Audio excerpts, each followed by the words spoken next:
Bienvenidos al Salón de Grados de la Universidad Nacional de Córdoba, donde procederemos a la entrega del doctorado honoris causa de nuestra casa al doctor Oscar Ernesto Agassi. Seguidamente, la magíster ingeniera Carmen Rodríguez nos presenta al doctor Oscar Ernesto Agassi. Buenos días a todos. Me han encomendado que presente al doctor Oscar Agassi, que es una persona muy querida para todos nosotros dentro del laboratorio y dentro de la facultad. El doctor Agassi transitó por esta casa como estudiante y obtuvo los títulos de licenciado en física e ingeniero electricista electrónico con calificaciones distinguidas. Y completó su formación académica en la Universidad de California, en Berkeley, obteniendo su título de doctor. A partir de allí, inicia una trayectoria en los centros de investigación más renombrados del mundo en cuanto a su grado de avance tecnológico. Recibe un premio muy importante a su trayectoria en los laboratorios Bell y, aparte, es autor de muchos desarrollos tecnológicos y numerosas patentes. Pero eso de por sí solo ya es una trayectoria sumamente interesante, pero hay que agregarle a eso su profunda dedicación hacia la Argentina, tratando de devolver de alguna manera lo que había recibido a través de sus estudios. Y se pone en contacto con nuestra facultad cuando empieza la década del 90, y es una pieza fundamental para robustecer y hacer crecer lo que en ese momento era el incipiente Laboratorio de Comunicaciones Digitales. A estos hechos de devolver al país lo que de alguna manera él sentía que le había dado, va sumando otros hechos como la creación de una fundación que permite el aporte formal y sistemático a la educación y a otros proyectos para Argentina, y finalmente propicia y logra crear una empresa de base tecnológica para vender tecnología propia y argentina, nada más que a Estados Unidos. Yo no me quiero extender mucho más, solamente decir que las personas tenemos muchas cualidades y algunas cualidades son como las que tiene el doctor: la inteligencia, la perseverancia, la capacidad y la creatividad. Pero también hay otras cualidades que hacen que una persona sea verdaderamente importante. El agradecimiento a quien lo educó, el compromiso hacia la sociedad y la solidaridad con sus conciudadanos. Doctor Agassi, queda presentado.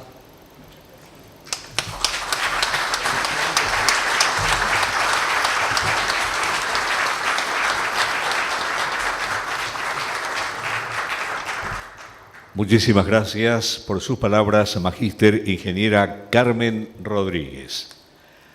Seguidamente, el señor vicerrector de la Universidad Nacional de Córdoba, doctor Ramón Pedro Yancy Ferreira, le entrega al doctor Oscar Ernesto Agassi el diploma que lo acredita como doctor honoris causa de esta universidad.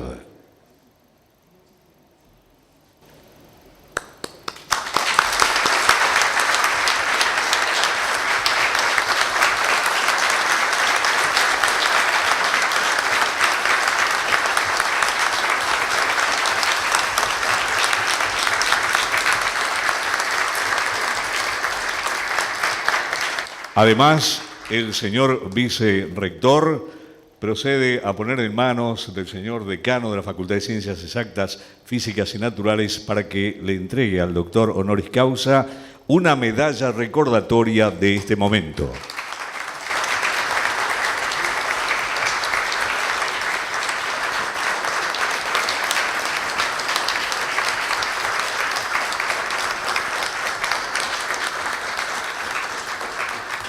Solicitamos ahora a las autoridades a que desciendan del escenario para poder escuchar al flamante doctor honoris causa de esta universidad dictar su conferencia titulada Tecnología y Relaciones Internacionales, aportes para el desarrollo tecnológico argentino en un mundo globalizado.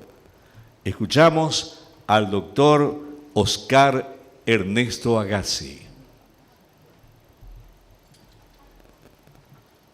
Bueno, antes que empezar la presentación, quería agradecer a todas las autoridades presentes, en particular deseo agradecer por esta importante distinción que se me ha otorgado al señor rector de la Universidad Nacional de Córdoba, doctor Hugo Yuri, al señor vicerrector, doctor Ramón Pedro Yancy Ferreira, a todos los miembros del Consejo Superior Universitario, al señor decano de la Facultad de Ciencias Exactas, magíster ingeniero Pablo Recabarren, a la señora vicedecana, magíster ingeniera Adriana Cherato, a todos los profesores del Departamento de Electrónica de la Facultad de Ciencias Exactas, Físicas y Naturales, y a todas las personas que apoyaron mi nominación para esta distinción. Para todos ellos, muchísimas gracias.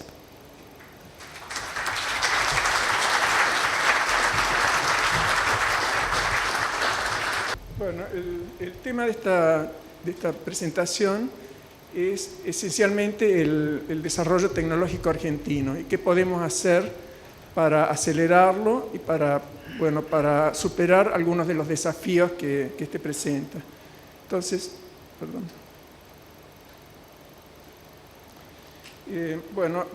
me gustaría hablar de cuál es el desafío, cuáles son los desafíos que presenta el desarrollo tecnológico en esta era y qué se puede hacer desde nuestro lugar para acelerarlo, ese desarrollo.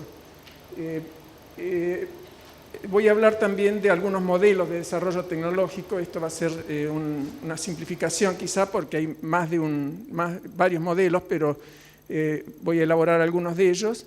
Y me gustaría discutir un ejemplo concreto de un experimento del cual yo he sido parte, que hemos hecho con el Laboratorio de Comunicaciones Digitales de la Facultad de Ciencias Exactas de la Universidad de Córdoba, con dos fundaciones, la Fundación Tarpuy y la Fundación Fulgor, y con una empresa, Clarify Argentina Sociedad Anónima.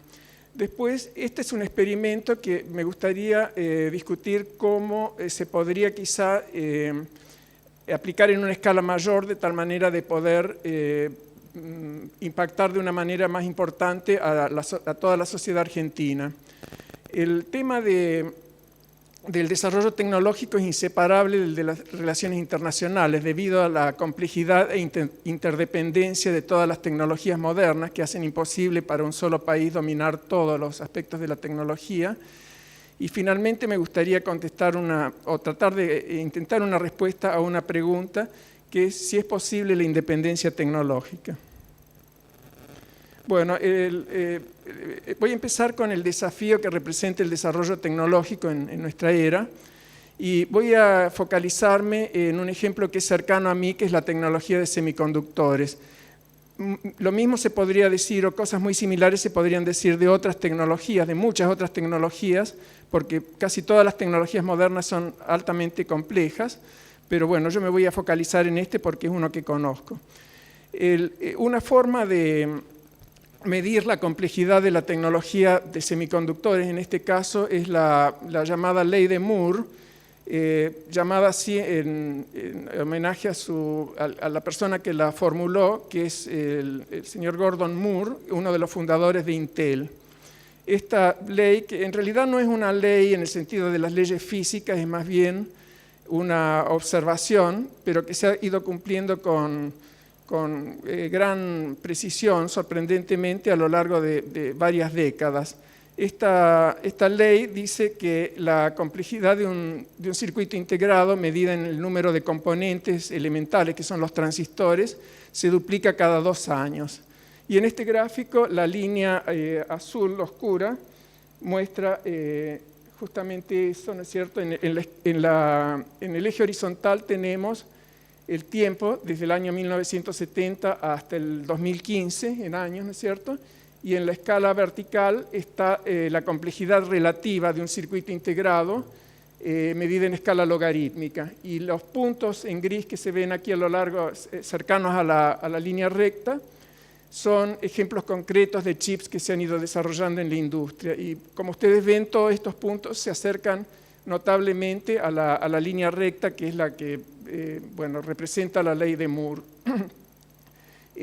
Esencialmente una conclusión inmediata de este gráfico es que la complejidad de un chip entre el año 1970 y el año 2015, o sea, en 45 años, se multiplicó por un factor 10 a la 7, o sea, 10 millones. Ahora, eso es una complejidad relativa. El número actual de transistores en un chip moderno, los chips más modernos o más grandes que existen en la actualidad, de acuerdo por lo menos en lo que yo tengo noticia, son algunos procesadores, como, bueno, que llegan a una complejidad de 12.000 millones de transistores. Esto es un número realmente sorprendente, así en su magnitud. 12.000 millones aproximadamente, 2 transistores por cada habitante del planeta Tierra. Así que imagínense ustedes la complejidad que representa uno de estos chips. Es una complejidad que se podría llamar biológica, ¿no? Así que eso es muy importante porque nos da una medida justamente de lo que queremos elaborar acá, que es el tema de la complejidad de la tecnología moderna, ¿no? Este gráfico es similar al anterior, pero tiene un elemento adicional que es el costo del desarrollo de un chip que está dado por la curva roja, ¿no es cierto? Que, bueno, como ustedes ven, crece exponencialmente y, bueno, aquí en esta escala está el costo de desarrollo medido en millones de dólares. Como ustedes ven, se aproxima a 100 millones de dólares. El costo de desarrollo de uno de estos chips de alta complejidad, ¿no? Esto incluye el costo de ingeniería en sí, o sea, los sueldos de los ingenieros que desarrollan el producto, el costo de las herramientas de computación que se usan para diseñarlo, que son también de muy alta sofisticación y hay muy pocas empresas en el mundo que producen este software, y el costo de la fabricación, que eso lo vamos a discutir un poquito más en las páginas que siguen en esta presentación. Otro dato interesante acá es de los nodos tecnológicos. Esto está medido en nanómetros. Un nanómetro es un millonésimo de milímetro. Y bueno, para tratar de hacernos una idea de la magnitud de ¿qué representa esto exactamente? Podemos decir que un átomo de hidrógeno tiene un diámetro de aproximadamente 1 ángstrom. Un ángstrom es un décimo de nanómetro, o sea que en un nanómetro entrarían 10 átomos de hidrógeno alineados aproximadamente, ¿no? Y las dimensiones menores, estos números en nodo tecnológico se refiere a cuáles son las dimensiones más pequeñas de la geometría de estos chips. O sea, esto nos da una idea de la densidad, ¿no? Y bueno, esto ha ido evolucionando desde finales de la década del 90 hasta el año 2015, está mostrado acá. Pasamos de 180 nanómetros a aproximadamente 14 nanómetros, o sea que se ha ido reduciendo enormemente las dimensiones de estos chips, o sea que, digamos, por ejemplo, hoy día, este gráfico llega hasta el 2015, hoy día se está trabajando en tecnología de 7 nanómetros, ¿no? Los productos que, por ejemplo, estamos desarrollando en mi empresa ahora están hechos en tecnología de 7 nanómetros, ¿no? O sea que podríamos decir que la geometría más pequeña de un chip de estos tiene una dimensión aproximadamente de 70 átomos de hidrógeno alineados, ¿no es cierto? O sea, realmente esto da una idea de la sofisticación y de la complejidad de estas tecnologías, ¿no? Acá en este diagrama, en el lado izquierdo, en el diagrama de la izquierda, está un corte, una sección transversal de un chip que no es de los de más alta complejidad, pero da una idea. No voy a entrar en detalle a describir esto, todas las capas que hay acá, pero básicamente estas capas representan deposiciones de componentes que se hacen en forma química o fotográfica sobre una oblea de silicio. La oblea es un disco de silicio monocristalino, como los que están ilustrados aquí del lado derecho, y sobre el cual se van depositando distintas capas o se van creciendo capas por procesos como de oxidación o de difusión, y los dibujos que hay sobre ellas, o sea, los patrones estos se imprimen por procesos fotográficos, lo que se suele llamar fotolitografía. En este diagrama mostramos cómo han ido variando el tamaño de estos discos de silicio llamados obleas hace unos cuantos años se trabajaba en estas dimensiones que son aproximadamente 5 centímetros. Por ejemplo, yo cuando hice mi tesis en el año 81, trabajé en la Universidad de Berkeley, trabajé con obleas de 5 centímetros de diámetro. Y bueno, hoy día el tamaño estándar en la industria es de 30 centímetros, o sea, se ha ido, porque esto reduce los costos de fabricación, ¿no es cierto?, al aumentar la cantidad de chips que se pueden sacar de cada oblea. Y todos estos cuadraditos que se ven acá son los chips individuales, o sea que en una oblea entran varios cientos, a veces hasta miles de chips, ¿no es cierto?, que se fabrican todos en una sola serie de procesos, ¿no es cierto?, para cada oblea. Por supuesto, en el proceso se fabrican muchas obleas en forma simultánea, no es que se fabrique una sola. En este gráfico se muestra así en forma simplificada el proceso de fotolitografía. Esto se inicia con un sistema de computación, ¿no es cierto?, que está mostrado aquí con una computadora, en el cual los diseñadores generan todos los dibujos, los patrones que van después sobre el chip, van a ir eventualmente en el chip, ¿no es cierto? Se hace todo en base a herramientas de computación. Después eso se transfiere a una placa fotográfica que se suele llamar máscara, por un proceso de bombardeo con electrones, ¿no es cierto? Se llama litografía de haces de electrones. Se usan electrones porque permiten una muy alta resolución, pero esto se usa solamente para hacer las máscaras y no para después dibujar los chips, porque es muy lento este proceso, o sea, no se prestaría para fabricación en masa, ¿no? Pero sí se presta para fabricar las máscaras. Y después estas máscaras se usan en procesos fotográficos para transferir toda la información a las obleas de silicio, esencialmente con litografía de luz ultravioleta. Hasta hace relativamente poco se estaba usando la longitud de onda de 193 nanómetros y actualmente la industria está haciendo una transición a luz, lo que se llama ultravioleta extremo, con una longitud de onda de 13.5 nanómetros. ¿Por qué interesa esto de la longitud de onda de la luz? Porque mientras más pequeña es la longitud de onda, mayor es la resolución que se permite, o sea, se pueden dibujar componentes más pequeños y de esa manera aumentar la densidad de todo el diseño, ¿no es cierto? O sea, aumentar el número de transistores por chip en última instancia. Acá es una fotografía de un equipo de fotolitografía de ultravioleta extremo, ¿no es cierto? Ustedes ven acá la complejidad del equipo, el tamaño del equipo, lo pueden comparar con el del operador acá, ¿no? Esto es otra muestra más así, del grado de sofisticación y complejidad de estas tecnologías, ¿no? Este es un ejemplo de un chip moderno con el cual muchos de ustedes están familiarizados porque es usado en el iPhone 6 de Apple. Este chip tiene aproximadamente casi 90 milímetros cuadrados de superficie, 8.5 por 10.5. Tiene unos 2.000 millones de transistores, o sea, sería como un sexto de la densidad del chip más grande del cual yo tengo noticias, ¿no? Que tendría unos 12.000 millones de transistores. Y tiene 10 capas de interconexiones en metal, de las cuales 9 son de cobre y una de aluminio.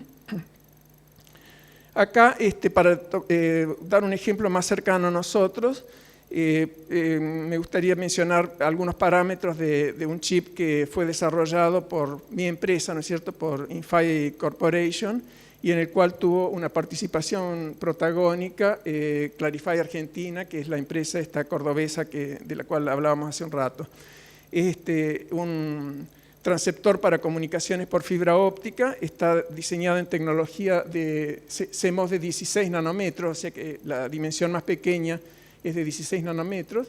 Las dimensiones del chip son de casi 10 por 10 milímetros cuadrados, y este proceso tiene 13 capas de metal y la complejidad es de aproximadamente 1.000 millones de transistores. Para dar una idea del costo de estos procesos, hoy día la industria de semiconductores ha migrado desde hace varias décadas ya a lo que se llama el modelo fabless. Fabless quiere decir que no tienen su propia fabricación de los chips, sino que los diseñan y tercerizan la fabricación. Las empresas que se dedican al proceso en sí, hacia la fabricación, se las suele llamar fundiciones de silicio, en inglés silicon foundries. Y hay muy pocas de estas ya en el mundo porque el costo de esta tecnología es muy alto y se ha ido consolidando muchísimo la industria de las silicon foundries. Quedan relativamente pocas, quizás las podamos contar con los dedos de una mano. Una de las más importantes es esta Taiwan Semiconductor Manufacturing Company, o TSMC. Y bueno, para dar una idea del costo de una planta, de la instalación de una planta de fabricación de chips, acá tomé un artículo periodístico donde el presidente de la empresa, Morris Chang, declara el costo de una planta que están instalando ellos, que es para el proceso de 3 nanómetros, o sea, es un proceso que todavía no está en producción, va a estar en producción quizá el año que viene, ¿no? Y es de $20.000 millones. O sea, imagínense ustedes el costo extraordinario, un costo astronómico de instalar una de estas plantas, ¿no? Eso también es importante para lo que estamos tratando de elaborar acá, la dificultad de dominar todas estas tecnologías, ¿no es cierto? Este tipo de inversiones están totalmente fuera de nuestro alcance en la Argentina, ¿no es cierto?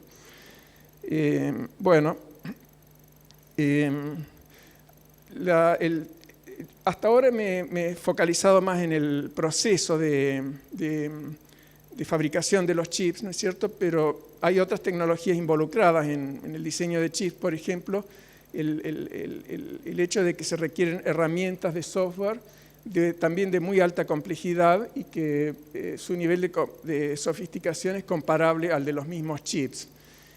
Y estas herramientas son desarrolladas por un pequeño grupo de empresas predominantemente norteamericanas. Después, en la parte más cercana al final de esta presentación, vamos a comentar algunas de las implicancias geopolíticas de esto.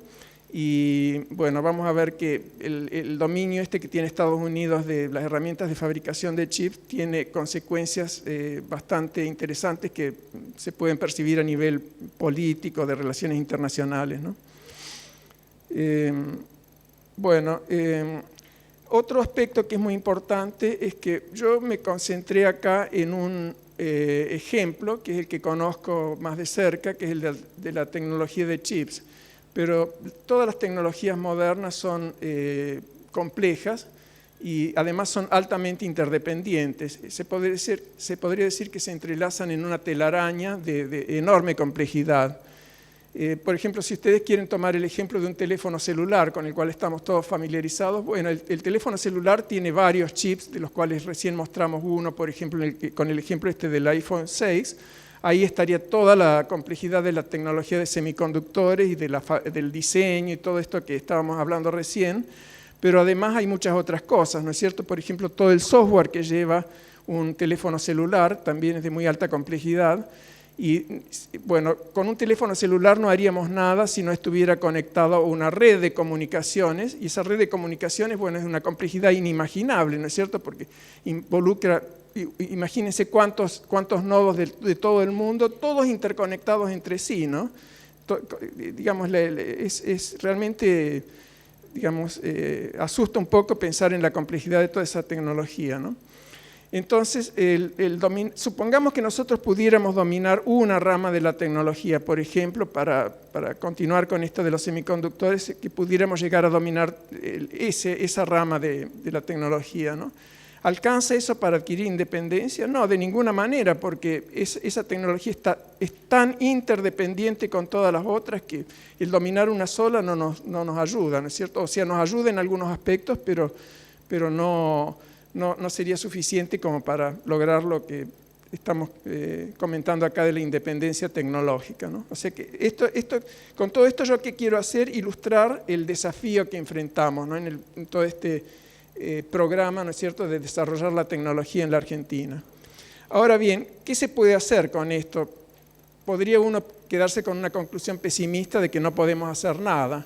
Y ese no es el objetivo de esta charla, ¿no es cierto? Yo quisiera que salgamos de aquí con una conclusión optimista, ¿no es cierto? Entonces, ¿qué es lo que se puede hacer? Bueno, esto nos lleva a la siguiente parte de esta presentación, que es la de modelos de desarrollo tecnológico. Yo he tratado acá de resumir en una tabla digamos, algunos de los modelos de desarrollo tecnológico. Seguramente hay más, o sea, esta es quizá una sobresimplificación, pero creo que alcanza para los propósitos de esta presentación, ¿no? El primer modelo sería el de economía abierta, en el cual, simplemente se basa esencialmente en importar tecnología, ¿no es cierto? Y esto permite el ingreso rápido al país de tecnologías desarrolladas en otros países, pero no alienta el desarrollo tecnológico local. Básicamente lo que haríamos es importar productos tecnológicos, pero no renunciar casi totalmente a su desarrollo local o al conocimiento que implica el poder desarrollar estos productos. Otro modelo que se ha aplicado en algunas épocas en la Argentina es el modelo de sustitución de importaciones o de economía cerrada o semicerrada. Este modelo intenta alentar el desarrollo tecnológico local independiente, pero lamentablemente debido a la enormidad de la complejidad tecnológica moderna y la tremenda brecha tecnológica que ya tenemos con los países industrializados, no nos alcanza para lograr una nivelación tecnológica. La velocidad nuestra de avance con este modelo, si lo aplicamos así en forma un poco ciega, es demasiado lenta y bueno, los países industrializados no solamente tienen ya una enorme ventaja tecnológica, sino que además se mueven a una velocidad muchísimo más rápida que la nuestra, ¿no es cierto? O sea que la brecha tecnológica se va agrandando cada vez más. Entonces, con este modelo esencialmente no nos alcanza, ¿no? Tiene una buena intención, pero no alcanza. Incluso puede tener consecuencias negativas porque a veces hay industrias que no son competitivas y que se sobreviven al amparo, por ejemplo, de las protecciones del gobierno, ¿no es cierto?, o subsidios. Y bueno, el día que esos subsidios desaparecen o que las barreras de importación desaparecen, las industrias también desaparecen porque no han logrado llegar a un nivel competitivo a nivel mundial, ¿no es cierto? Entonces, este modelo también un poco es insuficiente. Hay un tercer modelo que yo lo llamo el modelo interdependiente, en el cual se intenta desarrollar generar oportunidades de desarrollo tecnológico local en base a la colaboración con empresas extranjeras. Bueno, tampoco por sí solo no alcanza para generar un desarrollo totalmente independiente, en forma local, ¿no es cierto? Pero, ¿cuál es la ventaja que al menos yo veo en este modelo comparado con los otros dos? Yo creo que los otros dos nos dejan fuera del juego totalmente, ¿no? El primero, porque directamente ni siquiera intenta generar un desarrollo tecnológico local. El segundo, porque si bien tiene la intención de lograrlo, no llega, ¿no es cierto? Se queda corto. Entonces, este modelo al menos tiene la ventaja de que nos permite entrar en el juego. Los otros dos nos dejan afuera del juego, al menos nos permite entrar en el juego. Esa sería la principal ventaja que yo veo y bueno, a partir de ahí, bueno, uno tiene oportunidad de ir generando conocimientos locales y de crecer, ¿no? Nosotros un poco todo este experimento que se mencionaba de la Universidad de Córdoba está basado en este modelo, que ahora lo voy a elaborar un poquito más, ¿no?, a continuación. Ahora, ¿cómo se mide si un emprendimiento tecnológico es exitoso o no, ¿no? Cuando hablo de un emprendimiento tecnológico, aquí lo hago en forma amplia, o sea, podría yo estar refiriéndome a un emprendimiento industrial, pero también puedo estar refiriéndome a un emprendimiento de investigación y desarrollo, como puede ser un grupo de investigación dentro de la universidad, ¿no? Y bueno, uno de los criterios es el de producir ingresos económicos netos para el país y para sus integrantes, es decir, los integrantes de ese emprendimiento, o generar una ventaja estratégica para el país. Esto de generar una ventaja estratégica se aplicaría principalmente a proyectos de defensa, ¿no es cierto? Pero en general para proyectos comerciales bueno, más bien se mide en términos económicos, ¿no? Ahora, por supuesto, si estamos hablando de un laboratorio de investigación en una universidad, no le podemos pedir que genere ingresos, ¿no es cierto? Eso quedaría para una empresa. Pero sí puede ser parte de un ecosistema a través de, por ejemplo, de transferencias tecnológicas, en el cual el ecosistema en sí, en su totalidad, sí genere ingresos para el país. Y eso es importante, ¿no es cierto? O sea, desde el punto de vista tecnológico, estamos aquí hablando de investigación aplicada. Por supuesto está la investigación básica, donde uno no puede estar pidiendo transferencias tecnológicas, ¿no? Pero en el caso de investigación aplicada, yo creo que es importante que eventualmente culmine con una transferencia tecnológica a un emprendimiento industrial, ¿no? Ahora, en ese caso, bueno, se daría, a través de la transferencia tecnológica, se daría esta condición de producir ingresos económicos netos para el país. En el caso de una empresa se produce en forma más directa, ¿no? Después tiene que competir exitosamente en los mercados globales, o sea, para que realmente ayude a la Argentina a desarrollarse tecnológicamente, no puede depender, por ejemplo, de la protección del gobierno, ¿no? O sea, puede ser que la protección del gobierno sea importante en alguna etapa inicial, pero tiene que llegar eventualmente a un nivel competitivo, si no va a estar siempre consumiendo recursos que vienen de algún otro sector de la sociedad y no va a estar realmente contribuyendo al desarrollo argentino. O sea que es muy importante que estos emprendimientos lleguen a un nivel competitivo a nivel global. O sea, no basta competir dentro de la Argentina o en algún mercado así latinoamericano, sino que tiene que poder competir a nivel global. Después tiene que ser sustentable a largo plazo, porque bueno, por ahí puede haber algún emprendimiento que dure unos años y después desaparezca, pero bueno, eso tendría una contribución muy pequeña, ¿no es cierto? Y finalmente el más importante, al menos desde mi perspectiva, es el de incorporar nuevos conocimientos a la sociedad. O sea, para que, digamos, realmente se produzca un avance tecnológico, bueno, un emprendimiento no puede limitarse a mantener la tecnología encerrada dentro de las cuatro paredes de una empresa, por ejemplo, trabajar así en forma totalmente secreta y bueno, a lo mejor tener acuerdos de confidencialidad con alguna empresa extranjera, todo eso, y no permitir transferencia de conocimientos a la sociedad. O sea que, en última instancia, para mí la medida más importante del éxito de un emprendimiento es la transferencia de conocimientos técnicos, tecnológicos a la sociedad, ¿no? Bueno, todo esto es muy teórico hasta ahora, ¿no? Entonces querría ilustrarlo esto con un ejemplo concreto de un experimento que hemos estado desarrollando acá en el ámbito de la Universidad de Córdoba, que es el caso de la colaboración entre el Laboratorio de Comunicaciones Digitales en la Facultad de Ciencias Exactas, Físicas y Naturales de la Universidad de Córdoba, con la fundación que mencioné antes, que en realidad son dos fundaciones, TARPU y Fulgor, y la empresa esta Clarify Argentina. Bueno, aquí yo lo dibujo a estas tres entidades como las tres patas de un trípode, podríamos decir, están estrechamente relacionadas entre sí, colaboran, hay una gran sinergia entre ellas. Todo yo lo llamo un ecosistema porque creo que realmente lo es, ¿no? Y que tiene por finalidad, bueno, servir a nuestro país, ¿no? Todo esto empezó con el Laboratorio de Comunicaciones Digitales, allá a principios de la década del 90, como mencionaba la ingeniera Carmen Rodríguez, la directora. Yo me sumé a este laboratorio también a principios de la década del 90 y empecé a colaborar desde Estados Unidos, ¿no? Ahora, las otras patas de esto son la fundación y la empresa Clarify Argentina. Ahora, ¿cómo se interrelacionan entre sí? Bueno, por ejemplo, la fundación ha estado apoyando con becas, por ejemplo, y con apoyo para viajes y incluso también técnicamente al laboratorio. El laboratorio generó los recursos humanos. El laboratorio existe desde mucho antes de la fundación, ¿no?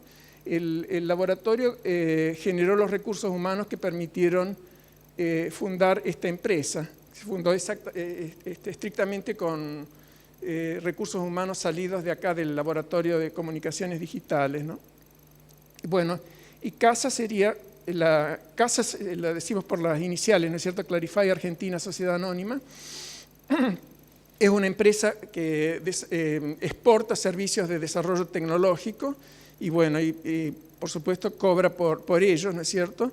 En este momento está facturando alrededor de $5 millones al año y, bueno, esos ingresos en parte los reinvierte en apoyar a todo este ecosistema y también, bueno, como toda empresa, paga impuestos, ¿no es cierto? Y los impuestos esos, de alguna manera, contribuyen al desarrollo argentino a través de la educación, ¿no?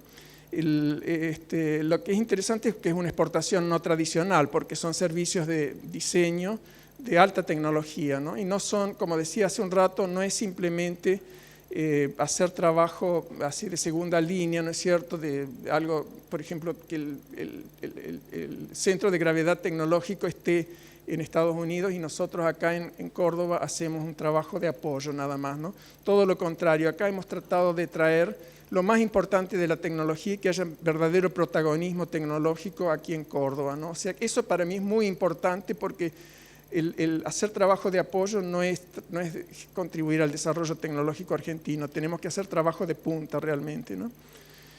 Bueno, este ecosistema no se limita, no se cierra en sí mismo, sino que colabora con universidades y empresas y otras entidades de todo el país. Por ejemplo, hay una colaboración muy importante con la Universidad Nacional del Sur en Bahía Blanca, que tiene un grupo muy bueno de microelectrónica, ¿no? Hemos también hecho colaboraciones con INVAP y con varias otras empresas, ¿no? Que ahora no voy a citarlas a todas, pero digamos, hay interacciones con muchas otras entidades del país, ¿no? Y bueno, este ecosistema se enmarca dentro del modelo interdependiente de desarrollo tecnológico. ¿Por qué interdependiente? Porque, bueno, digamos, el apoyo económico, o por lo menos en lo que hace a la empresa, proviene de una empresa extranjera para la cual este ecosistema presta servicios de diseño, ¿no es cierto? Pero no alcanza con simplemente prestar esos servicios de diseño, hay que hacer crecer todo este ecosistema y eso se hace a través de la formación de recursos humanos en el laboratorio de comunicaciones digitales y bueno, con apoyo en parte, ¿no es cierto?, de la fundación y por supuesto con todo el apoyo que brinda la universidad, ¿no es cierto? Una breve historia de esto, como decíamos, bueno, esta colaboración se inicia en el año 1993 en que yo vine a Córdoba a dar un curso de comunicaciones digitales y ahí me contacté con la gente del laboratorio de comunicaciones digitales. La ingeniera Rodríguez me invitó a iniciar una colaboración con ellos desde Estados Unidos, ¿no? Bueno, eso ocurrió, ¿no es cierto? Estuvimos colaborando así con los estudiantes en ese momento y bueno, se formaron varios estudiantes, entre ellos los primeros doctores, el doctor Mario Ueda, que bueno, hoy día es presidente de las dos fundaciones y bueno, ya llevamos una larga trayectoria de más de 25 años trabajando juntos y él ha sido uno de los pilares de todo este ecosistema, ¿no? Un gran colaborador. Y la doctora Graciela Corral Briones, que está también aquí presente, que es, bueno, hoy día ella es investigadora en el laboratorio, es investigadora del CONICET y ha contribuido a formar varias generaciones de estudiantes dentro del laboratorio. Y también ha sido directora del Centro de Vinculación del laboratorio, ¿no? Bueno, todo este proceso de trabajar con estudiantes en el cual se hizo mucho énfasis en publicaciones, ¿no? Como decía antes, las publicaciones son importantes porque digamos, le dan a los investigadores una medida de la calidad de su trabajo, ¿no es cierto? Sobre todo publicaciones en revistas con referato internacional, ¿no? Revistas o congresos. Y bueno, ahí se insistió mucho en publicaciones durante esa época y todavía se sigue haciendo, ¿no? Por ejemplo, el doctor Ueda se recibió con arriba de 20 publicaciones en revistas y congresos internacionales, ¿no? Bueno, en esa época el apoyo no era... No había muchos fondos del Estado para, por ejemplo, para viajar al extranjero a hacer una presentación en una conferencia, así que ahí se empezó a dar algún apoyo económico a través de la fundación, que todavía no existía como institución en sí, pero se trabajó un poco informalmente, ¿no? Y bueno, esto permitió generar una masa crítica de investigadores, ¿no?, a lo largo de varios años. Más o menos hacia el 2002 se vio la necesidad de institucionalizarlo a través de la creación de las fundaciones y una consolidación de los programas de becas y otros programas de apoyo a la investigación. Y también más o menos hacia la misma época se vio la necesidad de encontrar una salida laboral para los estudiantes, porque en ese momento no había tantas oportunidades como hay hoy para ingenieros y digamos, se buscaba que los ingenieros o investigadores que se formaban en el ámbito del laboratorio tuvieran una buena salida laboral, ¿no es cierto? Trabajo que fuera de buen nivel y donde pudieran realmente aplicar los conocimientos adquiridos, ¿no?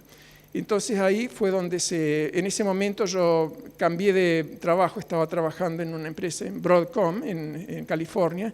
Me pasé a otra empresa que era muy pequeña, una startup llamada Clarify Communications, y les hice una propuesta de armar un centro de diseño en Córdoba, ¿no? Ahora, digamos, ese tipo de propuestas en general son recibidas con bastante escepticismo allá, porque la Argentina no tiene una gran reputación como país tecnológico, ¿no es cierto? A diferencia de lo que puede ser, por ejemplo, India o China o Singapur, ¿no es cierto?, donde típicamente las empresas de Estados Unidos instalan centros de diseño, ¿no? Si quieren ellos instalar un centro de diseño en otro país. Pero la Argentina no tenía tanta reputación en ese aspecto, así que hubo que superar una barrera de credibilidad, ¿no? Y ahí fue donde fue crucial todo el trabajo que se había hecho en el laboratorio durante los 10 años anteriores, porque, por ejemplo, todo el volumen de publicaciones que se habían hecho, a mí me permitió mostrar resultados concretos de ese trabajo, ¿no es cierto? Entonces, recuerdo el presidente de Clarify Communications, el doctor Paul Boyce, él es un egresado de Stanford, ¿no? Y me dice en algún momento, así como tratando de desafiarme, bueno, ¿y cómo se comparan estos investigadores graduados de la Universidad de Córdoba con un investigador de la Universidad de Stanford? Y yo le digo, bueno, son del mismo nivel, ¿no? O sea, me pude dar el lujo de decirle eso porque realmente creo que era la verdad, ¿no? No fue una exageración ni un argumento de marketing, ¿no es cierto? Sino que realmente dije algo que yo considero que es absolutamente cierto, ¿no? Bueno, eso me permitió a mí negociar con ellos un contrato y crear este centro en Córdoba, ¿no? Ese centro existe ya desde el año 2004, se empezó con 3 ingenieros de laboratorio, después en el curso de unos pocos meses creció a 7 y después, bueno, siguió creciendo, hoy día son arriba de 80 ingenieros, ¿no? Creo que ya estamos llegando a los 90. Y bueno, después, a partir de ese momento se ha seguido creciendo, ¿no es cierto? Bueno, esto del número de ingenieros es una forma de medir el crecimiento y se ha ido consolidando. O sea que creo que hoy día está en una buena situación todo este ecosistema, no tanto la empresa como las fundaciones y el laboratorio, ¿no? En el año 2016, la empresa Clarify Communications fue adquirida por otra empresa norteamericana, ¿no es cierto?, que se llama Inphi Communications. O sea que hoy día nosotros somos parte de Inphi Corporation. Así que es posible que en algún momento el nombre de Clarify Argentina cambie. Hoy día todavía conserva la razón social, Clarify Argentina Sociedad Anónima, pero se está en el proceso de cambiarla y en algún momento va a cambiar a Inphi Argentina. Bueno, algunos de los logros de este ecosistema son, bueno, por ejemplo, alrededor de 200 becas entre distintos programas. Se han formado unos 7 doctores en ingeniería.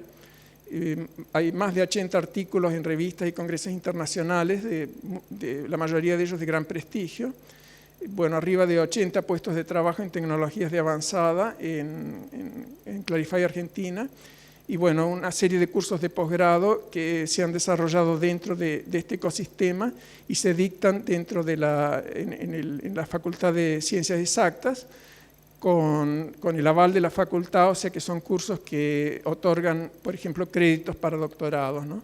O sea que esto ha permitido a este ecosistema volcar hacia la sociedad algunos de los conocimientos adquiridos, que es una de las condiciones que yo mencionaba para medir la eficacia o la efectividad de un sistema o de un emprendimiento, ¿no?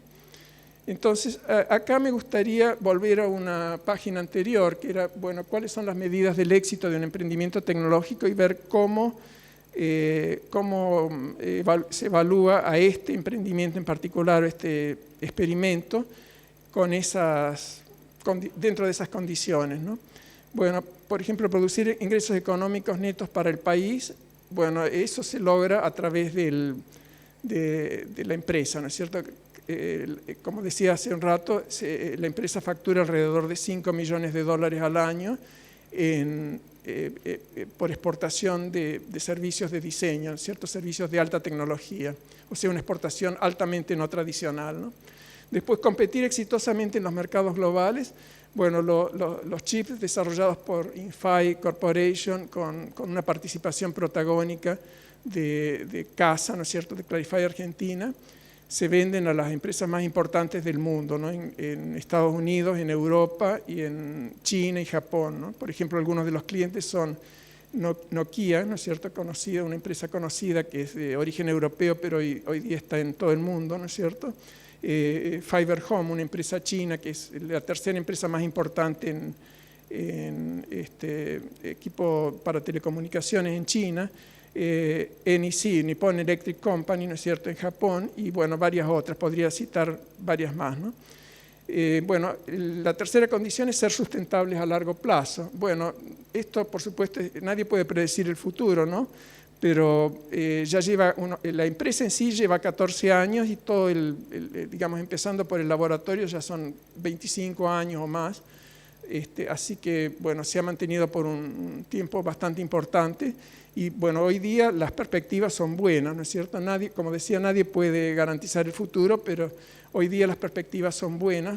Esta empresa nueva, ¿no es cierto?, Inphi Corporation, apoya bastante este emprendimiento. El presidente ha dicho muchas veces que, bueno, su intención es hacer crecer este centro en Córdoba, porque, bueno, es un centro de excelencia y porque también tiene un costo muy atractivo para ellos, ¿no? Y bueno, la condición última y para mí la más importante, que es la de incorporar nuevos conocimientos a la sociedad, bueno, yo creo que esto también se ha dado en varias formas. Por ejemplo, una de ellas es a través de las tesis doctorales. Esto yo mencionaba 7 doctores en ingeniería. Me gustaría destacar algunos casos de estos. No quiero hacer esto demasiado largo, pero algunos de los casos que me parecen relevantes, ¿no? Por ejemplo, uno de ellos es el doctor Benjamín Reyes, que se graduó hace más o menos unos 3 años. Bueno, él hizo una tesis en diseño de conversores analógicos digitales de alta velocidad para comunicaciones ópticas. O sea, el tema de su tesis estaba directamente relacionado con las necesidades de la empresa, de Clarify Argentina. Ahora, la tecnología en sí, él desarrolló chips aquí en Córdoba usando un sistema que fabrica chips en Estados Unidos que se llama MOSIS, que es un consorcio que, bueno, tiene apoyo del gobierno de Estados Unidos y que fabrica chips a un costo reducido para universidades de todo el mundo, ¿no? Entonces, con apoyo de la fundación, Benjamín pudo hacer fabricar su chip en Estados Unidos y, bueno, el chip fue exitoso y, bueno, él hizo publicaciones y resultó eso fue el tema de tesis de él, ¿no? Y él ahora está dictando cursos de diseño de circuitos analógicos en la universidad. Uno de los cursos que se está dictando a nivel de posgrado que mencionaba antes es justamente un curso de diseño de circuitos integrados analógicos que lo dicta el doctor Benjamín Reyes. Otro ejemplo que está presente acá creo que es el doctor Damián Morero. Él también se recibió en el ámbito de este ecosistema. Más concretamente, él trabajó en el laboratorio de comunicaciones digitales y también en la empresa. Él es uno de los pocos casos que conozco de alguien que pudo hacer su tesis doctoral trabajando, ¿no? Porque él, mientras trabajaba, terminó su tesis y se recibió así con una tesis brillante en códigos de corrección de error. ¿Por qué menciono el caso de Damián? Además por la brillantez de su tesis, por el hecho de que él con Damián se incorpora un área que en Argentina hay muy pocas universidades que enseñen el tema de códigos de corrección de error, y tiende a ser un tema que se lo enseña a un nivel puramente teórico, pero hay una componente muy importante de implementación. Y bueno, la tesis de Damián tuvo los dos ingredientes, los teóricos y los de implementación, ¿no? O sea que directamente aplicable a la industria. Esto es muy importante en mi opinión y es una forma de mostrar cómo los conocimientos generados dentro de este ecosistema se vuelcan a la sociedad, porque él también está dictando cursos en la Facultad de Ingeniería, cursos de posgrado en códigos, y aparte él está dirigiendo estudiantes, algunos de ellos en la fundación, para seguir ampliando la base de conocimientos dentro de la sociedad argentina en el área de códigos de corrección de error. Otro ejemplo, también creo que está aquí presente, es el doctor Ariel Pola, que hizo su tesis en arquitecturas y algoritmos para ecualización de sistemas de comunicaciones en fibra óptica. Y bueno, otro más que es en parte discípulo de Damián Morero es Alejandro Castrillón, que creo que también está acá, que también se graduó en el área de códigos de corrección de errores más recientemente y bueno, también hizo una tesis que es de muy alta relevancia a nivel industrial. Bueno, todo esto aparte de cursos y publicaciones y todo eso que también es una forma de devolver a la sociedad algo de los conocimientos adquiridos. Bueno, ahora esto es un experimento, ¿no es cierto? Yo lo que acabo de describir es un experimento en pequeña escala. Ahora, ¿cómo se podría ampliar esta escala para que esto tenga un impacto mayor sobre la sociedad? Bueno, hay algunos ingredientes de esta ampliación del factor de escala que me gustaría cubrir a continuación, que es más o menos siguiendo los pasos de lo que se hizo con este ecosistema que acabo de mencionar. El primero es la creación de centros de excelencia al estilo del Laboratorio de Comunicaciones Digitales, donde se desarrollen capacidades en algún área que sea de interés tecnológico y que tenga conexiones fuertes con la industria. Una parte importante, como decía antes, es la de las publicaciones, porque las publicaciones son una gimnasia para los investigadores que les permite alcanzar un nivel de excelencia a nivel internacional en investigación y desarrollo. Bueno, a través de publicaciones y de contactos con otros investigadores y de todos los medios disponibles, es necesario alcanzar una competitividad a nivel internacional, en este caso competitividad a nivel de investigación. Y bueno, para que las investigaciones sean relevantes es importante mantener conexiones con la industria. Ahora, con todo esto podemos llegar a un nivel de excelencia en investigación, pero después, ¿cómo pasamos de ahí a una escala más industrial, o sea, la de transferencia tecnológica? Bueno, si aplicamos el modelo llamado, que yo llamé interdependiente, esa colaboración se podría hacer con empresas internacionales, ¿no es cierto? Podrían ser también empresas argentinas, obviamente, pero en muchos casos es necesario trabajar con alguna empresa extranjera porque queremos acceder a las tecnologías de punta.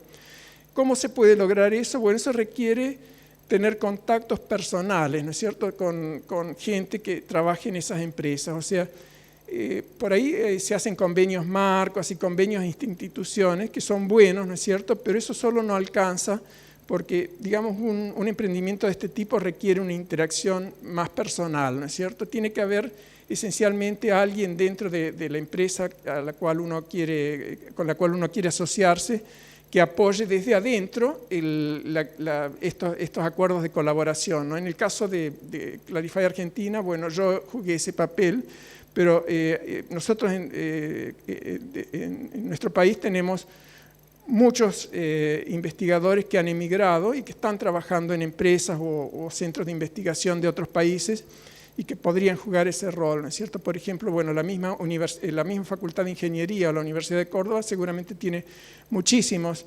graduados que se han ido a otros países y que sería muy bueno tratar de usarlos a ellos como contactos para que nos ayuden a crear más emprendimientos de este tipo, ¿no? O sea, Lo mismo que hicimos aquí a través del Laboratorio de Comunicaciones Digitales y Clarify Communications y la Fundación, repetirlo con otras empresas y otros grupos de investigación, ¿no?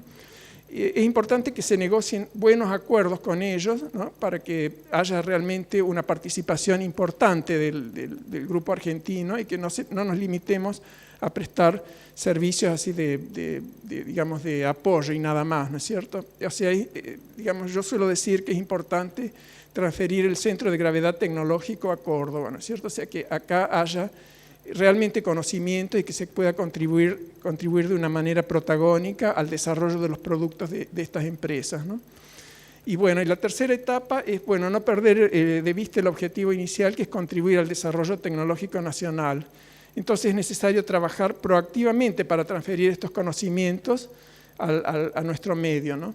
Y bueno, es muy importante, y por eso lo destaco en rojo aquí, evitar que la colaboración con la entidad extranjera degenere en una relación de prestación de servicios que beneficie en forma exclusiva a esta última. Si es posible armar un centro de diseños acá en Córdoba, ¿no es cierto? Y digamos que los conocimientos no salgan de las cuatro paredes de ese centro y termina siendo una exportación de cerebros disfrazada, ¿no es cierto?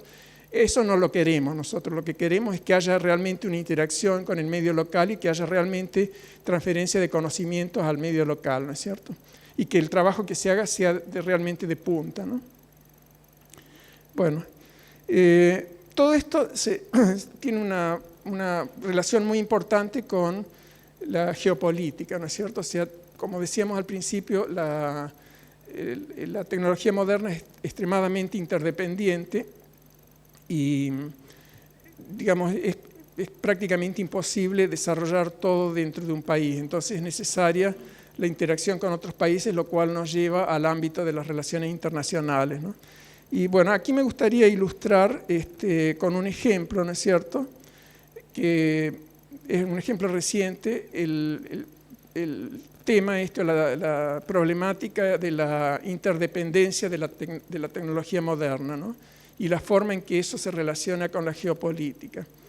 Bueno, el ejemplo se basa en el bloqueo que Estados Unidos, más específicamente el Departamento de Comercio de Estados Unidos, le impuso a la empresa china ZTE en abril de este año, ¿no?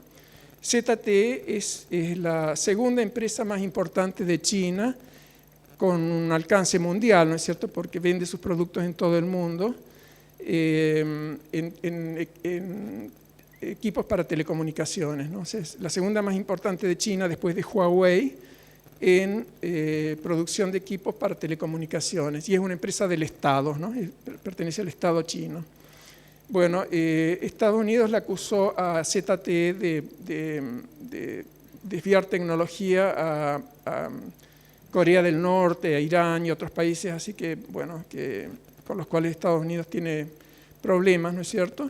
Entonces declaró este bloqueo en abril de este año, el cual consistía en prohibir a todas las empresas norteamericanas venderle productos tecnológicos a ZTE. Bueno, este bloqueo después terminó siendo levantado a través de negociaciones en julio, pero mientras tanto le causó un enorme perjuicio a ZTE, ¿no? Bueno, en esa época me llegaban a mí bastantes informes de analistas, ¿no?, de analistas de marketing. Muchos de ellos decían, Estados Unidos cometió un gravísimo error al hacer esto, porque la tecnología que Estados Unidos no le quiera vender a ZTE se la van a vender otros países, y lo que va a ocurrir es que va a terminar perdiendo esos mercados, o incluso otras empresas chinas pueden desarrollar esa tecnología. Hubo un solo analista que dijo, no, todo esto es un error muy grave, la cosa no es así, ¿no? Y me gustaría citar textualmente algunos de los comentarios de ese analista, porque me parece que son muy ilustrativos de la situación que se da a nivel de relaciones internacionales, ¿no? Los voy a leer textualmente con el permiso de ustedes, porque me parece que es importante hacerlo. Dice este analista, entre otras cosas, ¿no? ZTE no tiene medios para producir equipos ópticos ni agregar capacidades a sistemas ya instalados.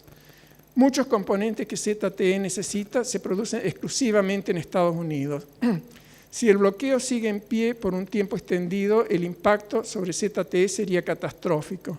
En la práctica, el Departamento de Comercio ha firmado una sentencia de muerte contra ZTE, la cual no podrá suministrar sus productos sin acceder a la tecnología norteamericana. Rediseñar sus equipos no es una opción válida. No hay forma en que ZTE pueda obtener hardware y software crítico para producir sus equipos. Hay muchos componentes que no tienen fuentes no norteamericanas. Aún si un proveedor chino pudiera producir chips para ZTE, no podría suministrarlos porque estaría sujeto a las licencias de software de Cadence y Synopsys, que son empresas norteamericanas. Estas empresas Cadence y Synopsys son, como decía al principio, hay pocas empresas que producen software para diseño de chips y esencialmente son estas dos las más importantes en el mundo.